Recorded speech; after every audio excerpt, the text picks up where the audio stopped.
Chers amis, ce Shabbat, nous lirons la paracha de Korach, qui raconte la révolte de Korach, de la famille de Lévi, contre Moïse et Aaron. Korach vient contester l'autorité de Moïse et d'Aaron, accompagné des représentants de la tribu de Ruben, l'aîné des fils de Jacob, et de 250 notables appartenant aux différentes tribus qui veulent elles aussi leur part du gâteau. Moïse semble débordé par l'ampleur de cette contestation. Il propose un test aux rebelles et demande à Dieu de faire un miracle, que la terre s'ouvre et qu'elle engloutisse les rebelles. Dieu va accéder à la demande de Moïse et les rebelles sont engloutis avec leur famille et tous leurs biens.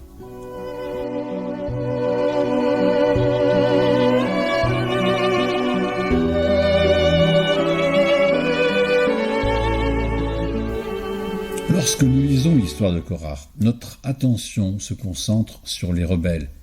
Nous ne réfléchissons pas autant que nous le devrions à la réponse de Moïse. Était-elle juste? Était-ce une erreur de demander à Dieu de supprimer les opposants? C'est en tout cas une méthode radicale pour régler un conflit. Mais est-ce vraiment ce qu'il convenait de faire? Car ce miracle ne met pas fin à la révolte, et c'est maintenant le peuple tout entier qui va reprocher à Moïse et à Aaron d'avoir fait mourir leurs opposants. Le conflit est loin d'être réglé.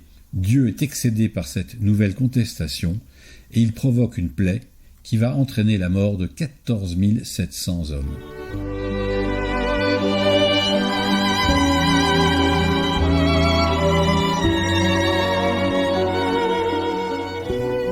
Comment mettre fin au conflit? Moïse devra renoncer à prendre les choses de manière trop personnelle, devra comprendre qu'il n'est pas la cause de la révolte, ni l'unique cible des critiques. Ce qui lui est reproché, c'est d'avoir nommé son frère Aaron comme grand prêtre et d'avoir donc pratiqué le népotisme. Moïse va proposer un nouveau test aux différentes tribus. Il demande que chacune apporte un bâton et qu'Aaron fasse de même. Le bâton qui fleurira indiquera celui que Dieu aura choisi comme grand prêtre. C'est cette ordalie qui met fin à la contestation. Seul le bâton d'Aaron a fleuri, ce qui confirme qu'Aaron est bien celui que Dieu a choisi comme grand prêtre.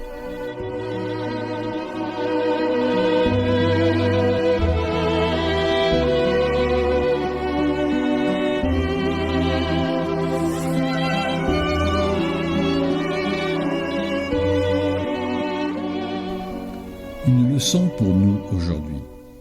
Pour mettre fin à un conflit, il faut apprendre à écouter l'autre partie et à gérer ses émotions, ne pas prendre les choses de manière trop personnelle, accepter d'être critiqué si on est en situation de pouvoir, ne pas adopter de position agressive vis-à-vis de ceux avec qui on a un désaccord, ne pas confondre les faits que l'on peut critiquer et les personnes que l'on doit respecter, ne pas rester sur la défensive et ne pas chercher à dévaloriser ceux qui pensent différemment. Quand un leader prend les choses de manière trop personnelle, il cesse d'être un leader.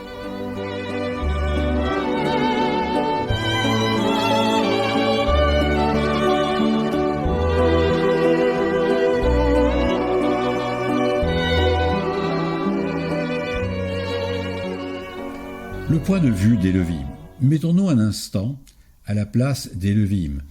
Après avoir montré leur loyauté au moment du veau d'or, Moïse leur annonce qu'ils n'auront pas de territoire parmi leurs frères et qu'ils seront mis à la disposition d'Aaron et de ses fils.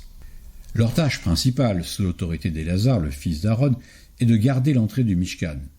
Ils doivent transporter le Mishkan lorsque le camp est en mouvement et sont en danger de mort quand ils approchent de trop près le Mishkan.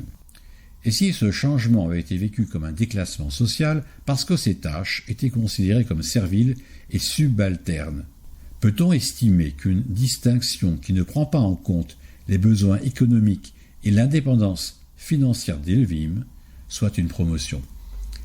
La réponse de la Torah est qu'à la différence des filles de Tselophrad ou des tribus qui voulaient rester de l'autre côté du Jourdain et qui sont venues demander pacifiquement à Moïse des aménagements en leur faveur, Korach a incité d'autres catégories de mécontents à se rebeller contre Moïse et Aaron. Une revendication fondée sur une réalité économique aurait peut-être été recevable, mais pas une révolte, et certainement pas la contestation du rôle d'Aaron et de ses fils, que Dieu avait lui-même désignés comme prêtres.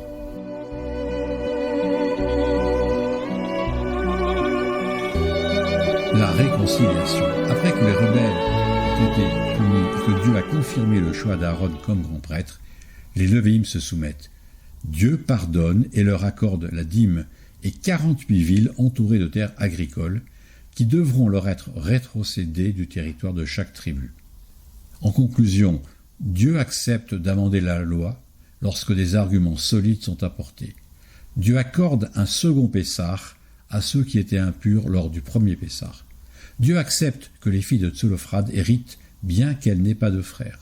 Dieu autorise les tribus qui possèdent des troupeaux à rester en Transjordanie à condition de participer avec leurs frères à la conquête du pays. Mais Dieu est la contestation, l'ingratitude et le manque de confiance. Moïse n'en a pas fini avec la contestation. Nous en reparlerons dans les prochaines semaines. Shabbat Shalom.